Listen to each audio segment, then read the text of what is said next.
ازاي نعرف احنا مستلفين كام على النوت على خطنا بتاع فودافون بتاعنا بكل سهوله بكل بساطه بدون اي ادنى مشكله تماما؟ تابع مع الشرح. كل اللي علينا هنمسك موبايلنا مع بعض وبعد كده هنروح مع بعض على الهاتف.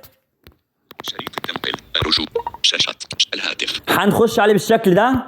الهاتف، علامة النجمة. وبعد ما احنا دخلنا على الهاتف زي ما انتم شايفين قدام حضراتكم كده، هنطلب الكود ده مع بعض علشان خاطر نقدر من خلاله نعرف احنا مستلفين كام على خطنا بتاع فودافون بتاعنا. الكود هو نجمة العلامة النجمية 6 6 0 أو 0 0 نجمة العلامة النجمية 0 أو 0 0 شباك. علامة المربع. يبقى الكود يا جماعة نجمة 60 نجمة 0 أو 0 شباك. بعد كده هندوس مع بعض اتصال. اتصال، تم محو النص. إجراء. وبعد ما دوسنا مع بعض اتصال هنقلب لحد ما نوصل للشريحة بتاعتنا اللي بتاع فودافون، احنا مخلينها على 2. اثنان. هندوس عليه بالشكل ده. جار تشغيل رمز USSD 0%. شريط التقدم، جاري تنفيذ طلبك وستصلك رسالة.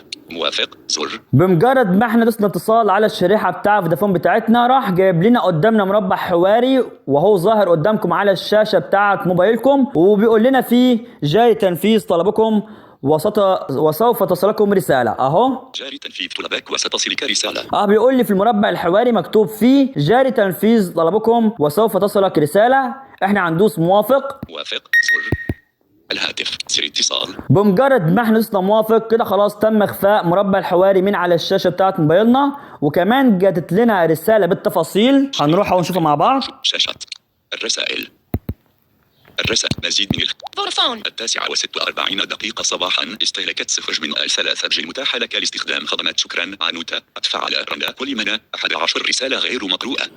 زي ما انتوا شفتوا معايا اهو احنا قرينا رساله بالتفاصيل، وبمجرد ما احنا عملنا الكود مع بعض ودوسنا موافق كده خلاص جاب لنا رساله بالتفاصيل بيعرفنا احنا استلفنا كام على النوته. والحمد لله بفضل الله انا ما طلعتش مستلف اي حاجه خالص من على النوته. لحد هنا نكون وصلنا لنهايه هذا الفيديو بتاعنا. اتمنى الفيديو يكون مفيد لحضراتكم، ولو فيكم اي حد عنده اي سؤال او اي استفسار او اي مشكله مواجهاكم من الفيديو بتاعنا او من فيديوهاتنا عامه او من عالم التكنولوجيا عامة، تقدروا حضراتكم تكتبوا لي سؤالكم او استفساركم او مشكلتكم اللي مواجهاكم من الفيديو بتاعنا او من فيديوهاتنا عامة او من عالم التكنولوجيا عامة في التعليقات، وانا ان شاء الله باذن الله بنشيط الله تعالى هشوف كل تعليقاتكم وهرد لكم عليها باذن الله. وفي اخر فيديو احب اقول لكم صلوا على النبي.